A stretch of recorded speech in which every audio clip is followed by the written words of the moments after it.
Hello, good morning, students. Sorry for delay. Okay, बच्चे सब आ गए?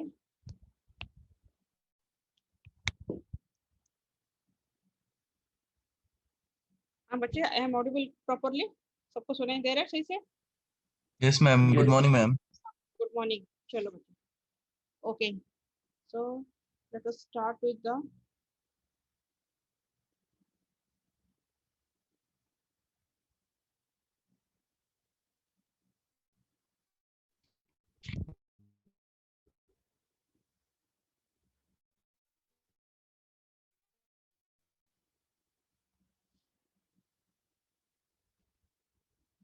okay.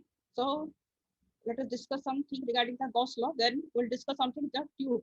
Tube थोड़ा सा बाद में डिस्कस करें. पहले हम Gauss law कल हम स्टार्ट कर दें, उसको कंप्लीट कर दें. Then we discuss the topic of tutorial. Tutorial का क्वेश्चन थोड़ा डिस्कस करेंगे. कुछ कुछ दिक्कत आ रही थी. ओके, तो चलो देखते हैं. गॉस लॉ क्या है? You know what is Gauss law? Gauss law मतलब गॉस थ्योरम. ये हमने कल स्टार्ट किया था. That is the what is the flux enclosed in a closed surface equals amount of flux enclosed in a closed surface is equals to q by epsilon times the q by epsilon. For any surface q amount of charge is enclosed, then the flux मतलब that is the surface integral of the electric field vector E dot ds equals to q by epsilon naught. I think you all of you know this thing. Now let us see the proof. Proof को बच्चे लिख लो. ये थोड़ा सा different type का है. Proof आपने पहले पढ़ा नहीं. स्टेटमेंट तो सबको आता है. प्रूफ थोड़ा सा लिखो. लिख लो ये चीज को मैथमेटिकली. 2-3 लाइन, ज्यादा कुछ नहीं है. Let us consider a closed surface S. Okay, इसी closed surface में suppose q amount of charge is closed. And let us consider ds is a very small surface element. The surface is containing q amount of charge. That ds is a some small surface element. ठीक है. And ds का जो है, इसको अगर हम इसका direction देखेंगे तो ds तो एक सरफेस है. तो हम इसको एक नॉर्मल ड्रॉ करेंगे. n cap is the unit vector in the direction. हम डायरेक्शन को इंडिकेट करेंगे bye means of this normal, and जिसका यूनिट वेक्टर को हम ले लेंगे n कैप. ठीक है, समझ में आया? n cap is the unit vector in the direction of the normal. Okay, तो लेट अस कट रही है. ओके, देख एक मिनट, थोड़ा सा जस्ट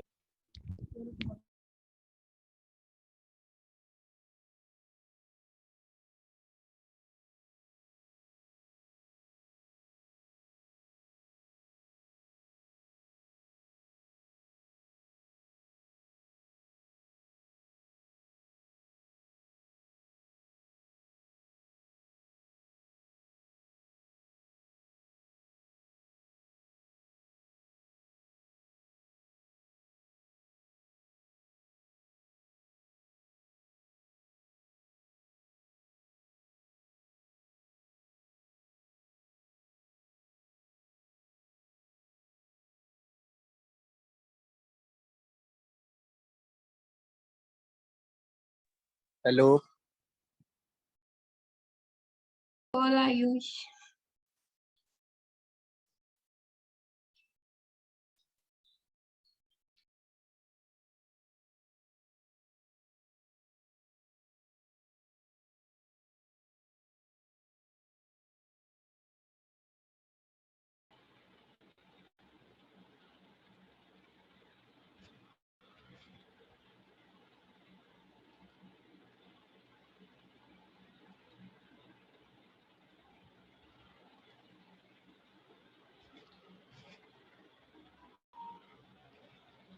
हेलो बच्चे, नाउ आई एम ऑडिबल? हाँ बच्चे, सुनाई दे रहा है सबको? यस। क्लियर नहीं है मैम, वॉइस सुनाई तो दे रहा है। अभी क्लियर नहीं? अभी तो चेंज किया नेटवर्क, आई थिंक ये अभी दिखा रहा है बेटर। अभी इसमें भी थोड़ा क्लियर है? इसमें भी थोड़ा प्रॉब्लम लग रहा है। लगा? अभी भी है प्रॉब्लम? नेटवर्क सिग्नल तो पूरा आ रहा है, पता नहीं क्या हो रहा है।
हेलो बच्चे, अभी सुनाई दे रहा है?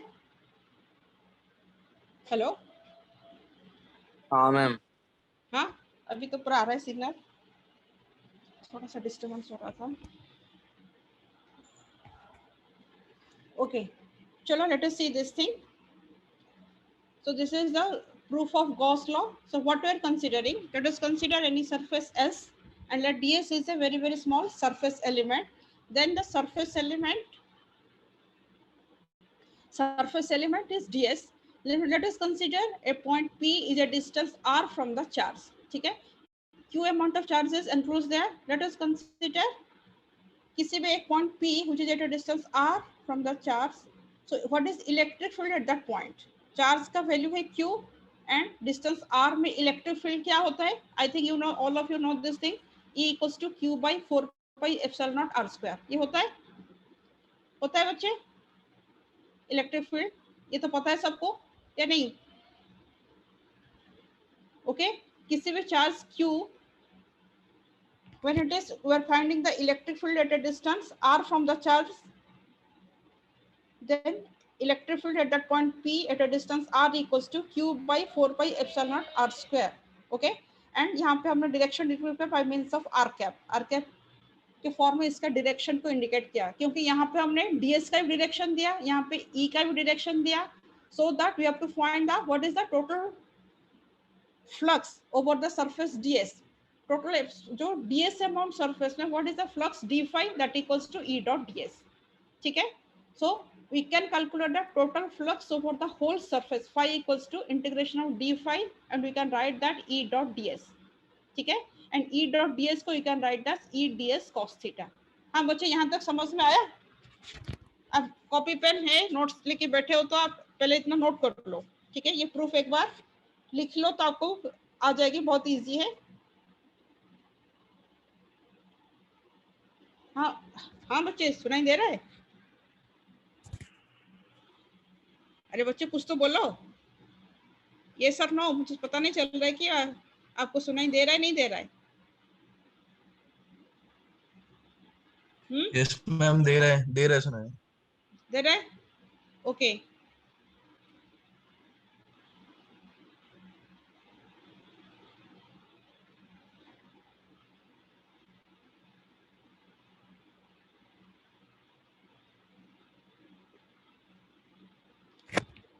ओके चलो someone send me attendance. I think आज दोनों सीआर शायद absent है. Can anyone send me the attendance? ठीक है चलो अभी देखो let us consider this amount phi equals to e ds cos theta. यहाँ तक समझ में आया बच्चे सबको? आगे चले. Now we'll solve this thing phi. यहीं पे एक चीज है, थोड़ा सा छोटा सा चीज जो है आपको ये समझना है. सो ई का वैल्यू हमने कितना पुट किया, that is q by 4 pi epsilon not r square. And ds का वैल्यू कितना है, ds का वैल्यू हमने क्या पुट किया, दैट इज डॉट ds था. सो ds को हमने पुट कर लिया ds cos थीटा. ठीक है, e ds को पुट किया e ds cos theta. e का वैल्यू पुट कर लिया, that is q by 4 pi epsilon not r square into ds cos theta. And यहाँ पे q amount of charge q is constant, 4 pi epsilon naught is constant, and we are taking that out of the integration. So integration में क्या आया, that is ds cos theta upon r square. ठीक है, so the value is ds cos theta upon r square. यहाँ तक समझ में आया? Yes, ma'am. आया? अभी ये जो अमाउंट है ds cos theta by r square, this amount को क्या कहा जाता है, this amount is known as your, this quantity is known as your d omega. ठीक है, इस ds cos theta by r square को we can write it by d omega, where d omega is the solid angle, okay, subtended at this point due to the surface ds. You know this solid angle? Solid angle आपको पता है solid angle क्या होता है? बताओ बच्चे. इसको तो ds cos theta by r square equal d omega, इसको आप याद रखना. पर सॉलिड एंगल क्या होता है आपको पता है? इसका भी प्रूफ है, डेरिवेशन है, पर हमारे सिलेबस में नहीं है तो हम ज्यादा नहीं जा पाएंगे. बताओ सॉलिड एंगल सबको पता है ना या नहीं पता? What is solid angle? Solid angle क्या होता है कि किसी एक पॉइंट में what ever the angle enclose by the surface, एक सरफेस किसी भी एक इंटरनल पॉइंट में कितना एंगल एनक्लोज कर रहा है, that is known as the solid angle. So that is known as the solid angle. ठीक है, एंड अगर हम यहाँ पे d omega is the solid angle enclose by this surface ds, हम यहाँ पे क्या बता रहे हैं, d omega is the solid angle enclose by the surface ds. Okay, so अगर हम होल सॉलिड एंगल निकालेंगे, होल सॉलिड एंगल मतलब ds अमाउंट इतना d ओमेगा एनक्लोज कर रहा है. अगर हम टोटल एंगल निकालेंगे that will be integration of d omega, और you can say omega equals to integration of d omega, that is integration of the whole surface. ds को पूरा, अगर पूरा सरफेस को हम देखेंगे कितना एंगल एनक्लोज कर रहा है, and that value is always equals to 4 pi. 4 pi क्या है, that is the angle enclose by the whole surface at any point. ठीक है, so that is the value of solid angle enclosed due to the closed surface, complete surface, and this value equals to 4 pi. अगर हम इसको 4 pi से 4 pi को cancel करेंगे, then you will get the value of E dot ds equals to q by epsilon naught. So this is the proof of Gauss law. आया बच्चे समझ में? हाँ बच्चे समझ में आया? अरे बोलो कुछ. Yes, ma'am. आया? आगे चले. अभी यहाँ पे फिर हमारी डेल का यूज आ जाएगी. ठीक है, इस at this point normal proof चल रहा था. अभी गॉस लॉ को will write in a different form. वही गॉस लॉ आ गया. अभी E dot D S Q by epsilon naught generally हमारी यूज नहीं होगा, हम इसको डेल यूज करके न्यू फॉर्म में इसको लिखेंगे. ठीक है, now you note down this thing. So अभी ये क्या आ गया आपका, E dot D S equals to q by epsilon naught. This is the Gauss law. यहाँ से यहाँ तक यही दो लाइन उसका प्रूफ था. प्रूफ कंप्लीट हो गया. Now let us see E dot ds equals to q by epsilon naught. अब यहाँ पे लिखो, कल भी मैंने बोला था आपको, लिखो q equals to amount of our charge enclosed. Q equals to integration of rho dv, where rho is the volume charge density. ठीक है, यहाँ पे डिफाइन कर दो. Let rho is the volume charge density. So volume charge density मतलब हम उसको कैसे डिफाइन कर सकते हैं, rho equals to q upon v. Okay, लिखो. हाँ बच्चे एक लाइन लिख लो इसमें, rho equals to q by v, और you can write that in a differential form जिसको लिख सकते हैं dq by dv. So we can write q equals to dq by dv equals to rho. So dq कितना होगा, dq equals to rho into dv, और you can write q equals to integration of dq, that will B equals to integration of rho dv. Okay, so हम यहाँ पे q by epsilon not को क्या लिख सकते हैं, that is integration rho dv upon epsilon not. ठीक है, ये लिख सकते हैं। मतलब RHS को हमने जो नॉर्मल फॉर्म था q by epsilon रो, उसको हमने इंटीग्रल फॉर्म में लिखा rho dv by epsilon naught. Okay, then LHS में क्या है, what is there in LHS, E dot ds, E dot ds equals to integration E dot ds equals to, उसको भी हम इंटीग्रेशन फॉर्म में surface integral को volume integral में convert करेंगे। ठीक है, सरफेस इंटीग्रल को we have to convert into the volume integral. So कैसे हो सकता है, हाउ यू कैन कन्वर्ट, बोलो कैसे हो सकता है, बोलो कर सकते हैं, कैसे कर सकते हैं, अरे बच्चे कुछ तो बोलो। हमारी LHS में क्या है, इंटीग्रेशन E डॉट ds, उसको हम ds को सरफेस को हम वॉल्यूम में कन्वर्ट करेंगे, देन कैसे लिख सकते हैं, बोलो क्या लिख सकते हैं। अरे बच्चे सुन रहे हो नहीं सुन रहे हो, आर यू देयर और नॉट, बच्चे तो हो इतने सारे, कुछ तो बोलो। हाँ बोलो, कार्तिक नेगी, हाँ बोलो कार्तिक, प्रेजेंट हो 38, या कार्तिक गुप्ता 36, प्रेजेंट हो दोनों। मैम प्रेजेंट है, हाँ, प्रेजेंट। तो समझ में आ रहा है, समझ बोलो। में नहीं आ रहा। अरे जो समझ में आया कुछ है, नहीं आया तो अभी तो पूछ रही हूँ। अब नहीं हाँ आ ना रहा। कुछ नहीं आया तो क्या नहीं आया, गॉस लॉ का प्रूफ समझ में आया, सॉलिड एंगल वो हो गया। अभी ये कन्वर्जन समझ में नहीं आया या गॉस लॉ का प्रूफ समझ में नहीं आया, बताओ। हाँ जय कुमार बोलो।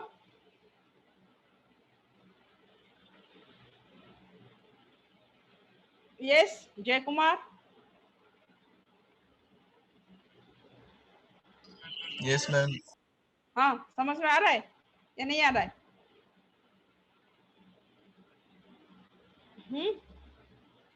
धृति बोलो, समझ में आ रहा है, धृति थोड़ा आ रहा है। यस थोड़ा मैम, थोड़ा आ रहा है थोड़ा तो समझ आ रहा है। आ रहा है बोलो, क्योंकि अभी तो मैम ऐसे ही आ रहे पढ़ना समझ। पड़ा आ रहा है। यस मैम, थोड़ा बहुत आ रहा है, कुछ कुछ आ रहा है। तो सबको थोड़ा बहुत आया, पूरा किसी को नहीं आया मतलब।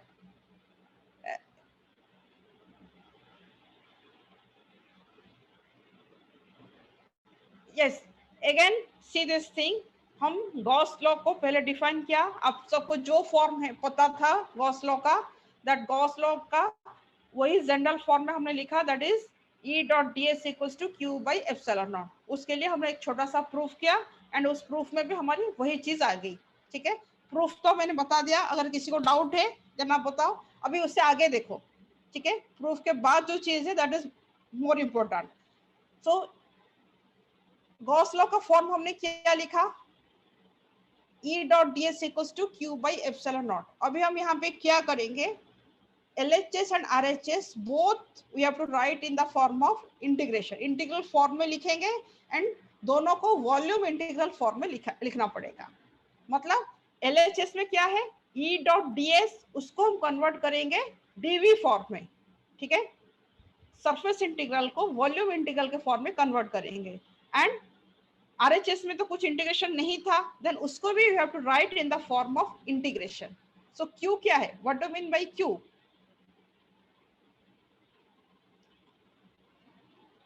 Ma'am charge enclosed by the surface. Charge enclosed by the surface. अभी यहाँ पे हमने डिफाइन किया क्या, that is volume charge density rho. हाँ असीमा समझ में आ रही है बेटा, असीमा Yes, ma'am. अरे आपको Yes, प्रूफ समझ ma'am. में आया। Yes, अभी ma'am. बताओ उससे आगे जो बोला इंटीग्रल फॉर्म में Q को मैंने लिखा रो dv, लिख सकते हैं Yes, ma'am. Integration rho dv, Yes, ma'am. Yes, ma'am. वो आया सबको। हाँ क्योंकि इसी से कन्वर्जन स्टार्ट होगा एंड एवरी स्टेप में EMT में यही चीज चेंज होता रहेगा। ओके चलो लेट अस सी, अभी देखो late us see this thing, फिर से हमने ये इस पॉइंट पे आ रहे हैं। हमारे पास ये क्या था, that is E dot ds again normal form में इसको लिख लिया, E dot ds equals to q by epsilon naught. Okay, तो this is E dot ds equals to q by epsilon naught. E this is the general form में हमने इसको लिखा. अभी RHS को हमने क्या लिखा, देखो पहले RHS देखो, Q को by epsilon naught को हमने क्या लिखा, rho dv by epsilon naught, क्योंकि rho is the volume charge density and Q अगर टोटल चार्ज है देन उसको dv के फॉर्म में dv वॉल्यूम में होकर डिवाइड कर लिया, देन हम Q को लिख सकते हैं, Q को हम क्या लिख सकते हैं, d integration of dq and integration of dq को मतलब dq को लिख सकते हैं rho dv. So q by epsilon naught equals to rho dv upon epsilon naught, ऐसा लिख सकते हैं. Now let us see the LHS. LHS में क्या लिखा है, E dot ds and E dot ds को इधर नेक्स्ट स्टेप में क्या लिखा गया, del dot E dv. क्या लिखा गया, del dot E dv. कैसे लिखा गया, यहाँ पे लिखोगे यूजिंग गॉस डाइवर्जेंस थ्योरम. कल हमने दो थ्योरम पढ़ा था डेल यूज करके. सो this is the Gauss divergence theorem. यहाँ पे देखो क्या लिखा है, this is A dot ds surface integral of this vector A, that is A dot ds is equals to divergence A dv. और डाइवर्जेंस A को हम क्या लिख सकते हैं, del dot A dv. Okay, so यहाँ पे एक लाइन लिखो, यहाँ पे एक लाइन लिखो. ओके, ये पहले लिख लिया, E dot d equals to q by epsilon naught that equals to rho dv by epsilon naught.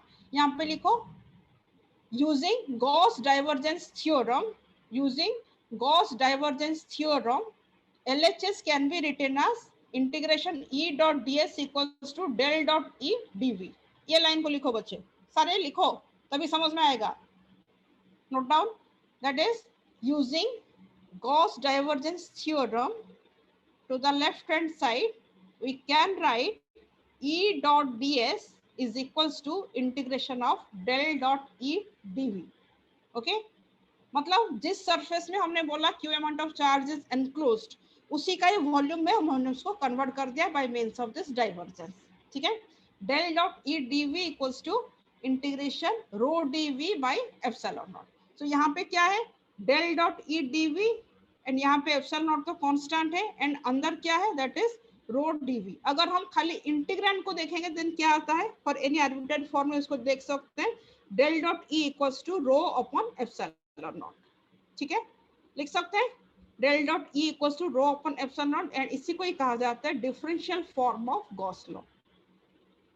Okay, so this is known as the differential form of Gauss law. कुछ समझ में आया या नहीं आया?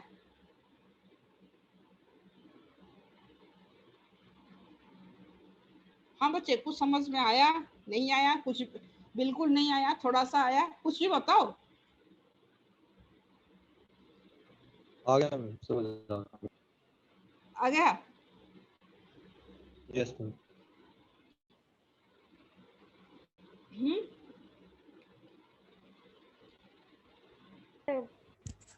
आया. आ गया यस मैम.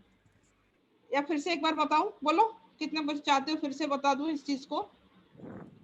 अभी मैं जो ये नोट्स तो ये पुराना था, इसको मैं डिटेल लिख लूंगी तो आपको समझ में आ जाएगा. ठीक है, इसको डिटेल नहीं है क्योंकि मैक्सिमम चीज तो ब्लैक बोर्ड में लिखा जाता था, जो जो चीज अभी बोला, तो शायद इसमें थोड़ा सा कंफ्यूजन हो रही होगी, तो आपको फिर अदर टाइप का बनाना पड़ेगा इसमें दिखाने के लिए.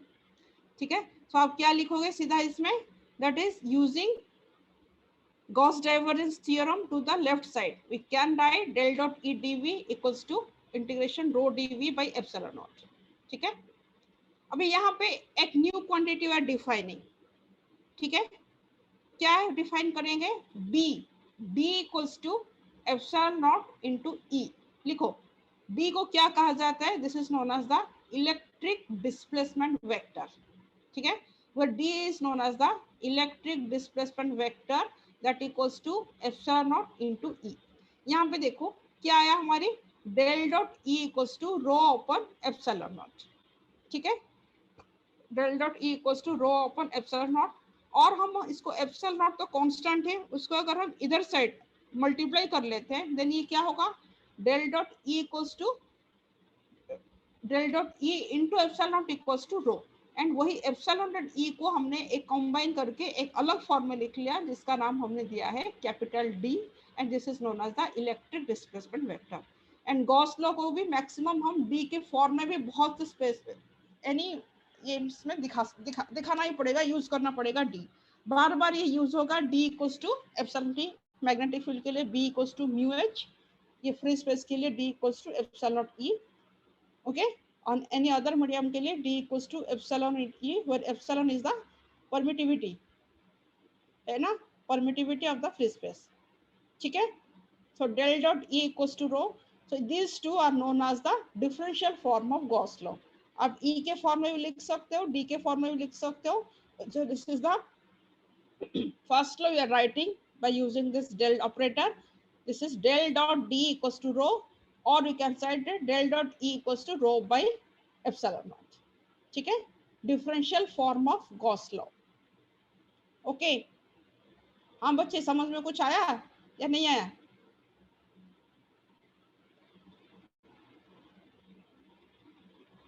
हाँ बच्चे कुछ आया नहीं आया यहाँ तक बोलो पहले।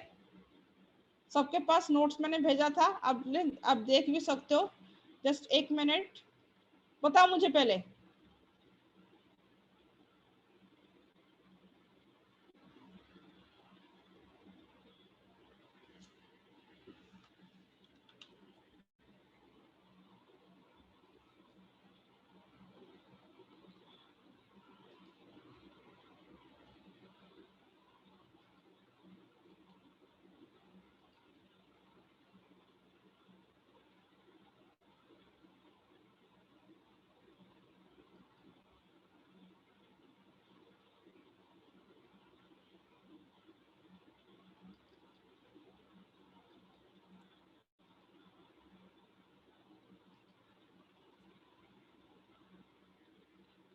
Okay,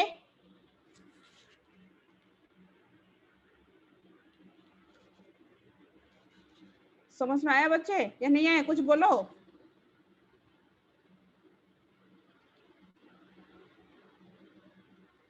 Yes, ma'am. आया? Yes, ma'am. आया सबको? बाकी बोलो। ओके, अभी आ बताओ गया। गॉस लॉ का और भी एप्लीकेशन है, आप उस एप्लीकेशन को सबको पता है? 3 एप्लीकेशन मैंने आपको बोला था, पढ़ के आओगे।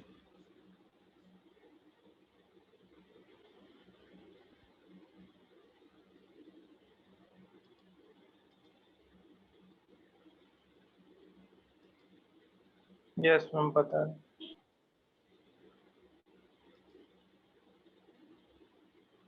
ठीक है, सो बताओ 3 एप्लीकेशन वेरी शॉर्टली बताओ, वेरी शॉर्टली बता दो कि क्या क्या एप्लीकेशन है। ये आप खुद बताओगे, मुझे कुछ नहीं बोलना, वरना कल बताओगे पढ़ के।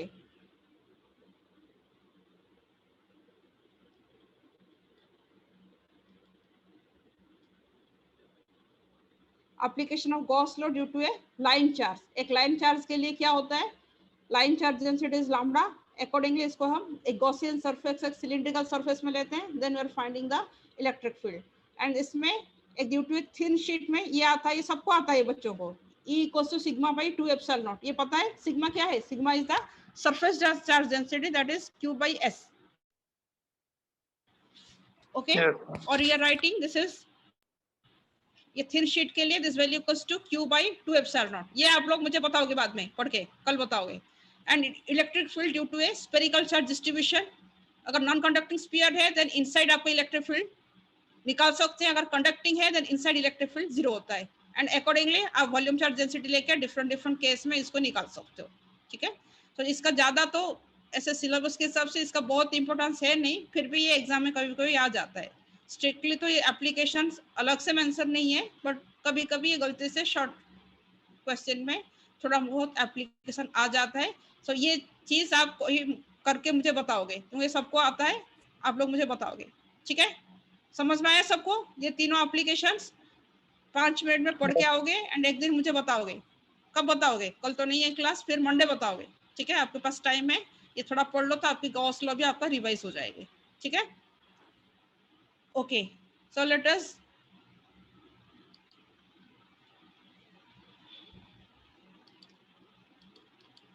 move to this topic.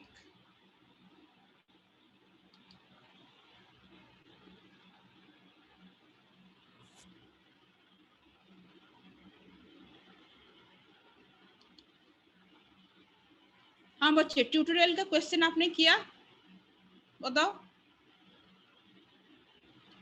Yes, ma'am. Tutorial किया हुआ? Yes, actually ma'am. एक क्वेश्चन जो है मैंने उसमें एक, ठीक है, एक क्वेश्चन जो था उसका सॉल्यूशन मैंने लिखने का टाइम मैंने मिस्टेक कर लिया था। सो दिस इज, इसको मैंने अभी ये किया था, दिस क्वेश्चन नंबर 4, ठीक है, लिखने का टाइम ये मैंने it was a mistake from my side, that is, इसका क्वेश्चन तो सही है पर इसका जो आंसर जब लिखा तो यहाँ पे मैंने जेड के बदले में वाई के बदले में जेड लिख लिया था, ठीक है, इन दिस क्वेश्चन। आप इसको देख लेना, अकॉर्डिंगली मेरी आंसर जो आई थी -2z खाली आया था, क्योंकि जब हम इसको सॉल्व करेंगे गलती से मैं जेड लिखा था तब इसका वैल्यू मेरा 0 आ रहा था। So this was a mistake from my side, so आप प्लीज करेक्ट कर लेना। मैं इसको फिर भेज देती हूँ, उसको डिलीट कर दो, वरना उसको करेक्ट करके अपने आप लिख लेना, ठीक है। सो यहाँ पे आपका वैल्यू कितना आ रहा था, 2x - 2z, accordingly we are से गेटिंग दिस थिंग, ओके।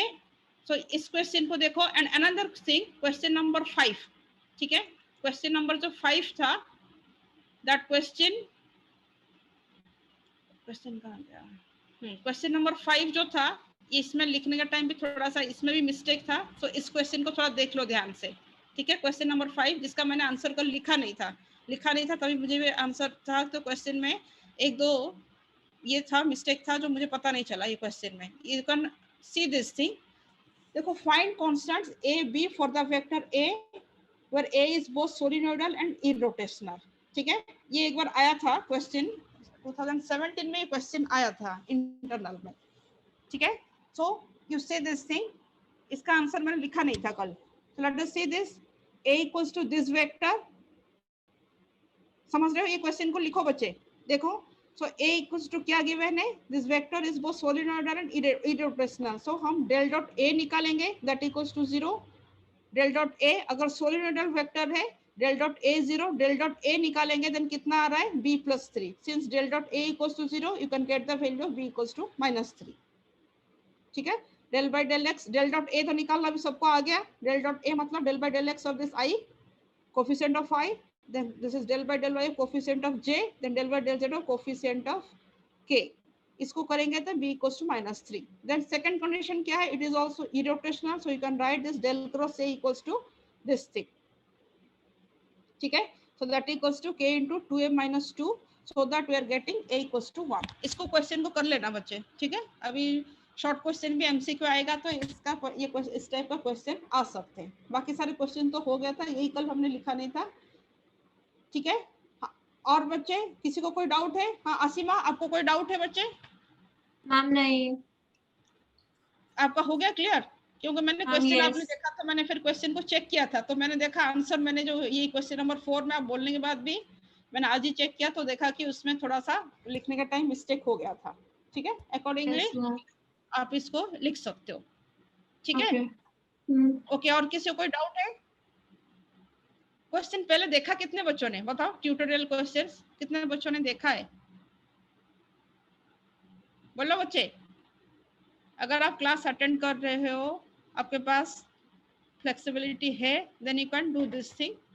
और जिनको कोई दिक्कत हो रही है, हेल्थ इश्यू है, घर में कोई इश्यू है, आप क्लास ना करके पहले हेल्थ का ध्यान रखो बच्चे, सबसे जरूरी है आपके हेल्थ, ओके। आपके और आपके घर वाले सबका हेल्थ बहुत जरूरी है, उसको प्रायोरिटी दो सबसे पहले, उसके बाद क्लास आती है, ठीक है। अपने हेल्थ के साथ कोई कॉम्प्रोमाइज नहीं करना बच्चे, पहले सबसे पहले अपने आप को हेल्दी रखो, हेल्दी रखोगे तो सबसे अपने आप को कहीं पे भी एडजस्ट कर सकते हो, पढ़ाई में भी हो जाएगा, एवरीवेयर हो जाएगा, ठीक है। अभी इस टाइम पे हेल्थ से बढ़कर कुछ भी नहीं है अपने और अपने लोगों का, ठीक है। सो आपके पास टाइम है, then just do this questions, क्योंकि ये भी बहुत इजी क्वेश्चन है, किसी को भी कोई माइंड का कोई प्रेशर भी ऐसा कुछ भी नहीं है, आपका टाइम पास क्वेश्चन यही है, आप कर सकते हो आराम से, ठीक है। क्योंकि क्लास तो अभी आप लोगों का मैसेज तो मैंने तो फॉरवर्ड कर दिया है, बाकी आगे क्या होगा नहीं होगा वो मेरे हाथ में भी नहीं है, मैं कुछ बता नहीं पाऊंगी, ठीक है, उसके बाद में। पर जितना हो सके हम आप सबको, जो बच्चे क्लास में नहीं कर रहे उनको फिर से पढ़ा देंगे। सिलेबस हो सकती है उतना, उसका बिल्कुल प्रेशर मत लो, ठीक है। बच्चे को बोल दो, जो बच्चे नहीं आ रहे, जिनके फैमिली में कोई प्रॉब्लम भी है, देन सिलेबस के लिए डोंट वरी, आराम से कर सकते हो। बाकी अगर आ रहे हो क्लास में, बैठ रहे हो, सुन रहे हो, देन मुझे कोई ये नहीं है, आप सब अपना अपना ध्यान रखो एंड ये सब चीज कर लो, ठीक है।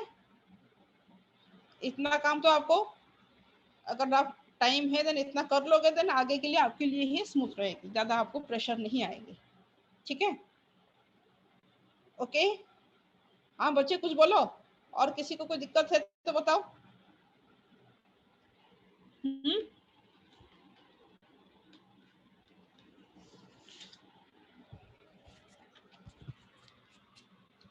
ओके बताओ फिर, अभी तो सबको सब कुछ आता है। गॉस लॉ का एप्लीकेशन ड्यू टू स्फेरिकल, बाहर कितना होता है, outside any point due to a spherical charge distribution of q amount of charge is enclosed inside a volume of radius r, sphere of radius r, then what is the electric field at an outside point which is at a distance capital R from the center, कितना होगा बोलो, general knowledge है ये। अब तो हम ऐसे slow में पढ़ रहे हैं, ज्यादा तो कुछ प्रेशर वाला नहीं पढ़ रहे हैं। अरे हाँ बोलो चैतन्य, सुन रहे हो बच्चे?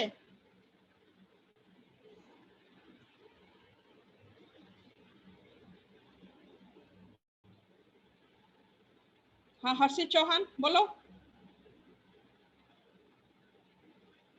हाँ हर्षित, दोनों हर्षित 27 29।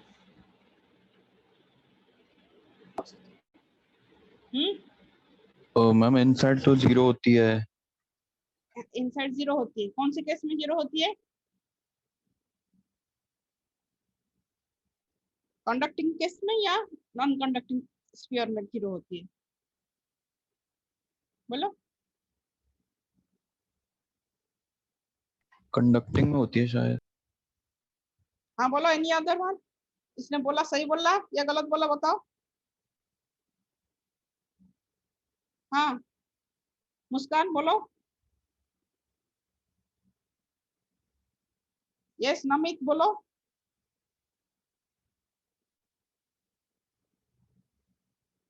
अरे बेसिक चीज है, कोई आपको इसमें कुछ करने वाला नहीं है, जो बेसिक चीज है उसके फॉर्म में बताओ जितना आपको आता है।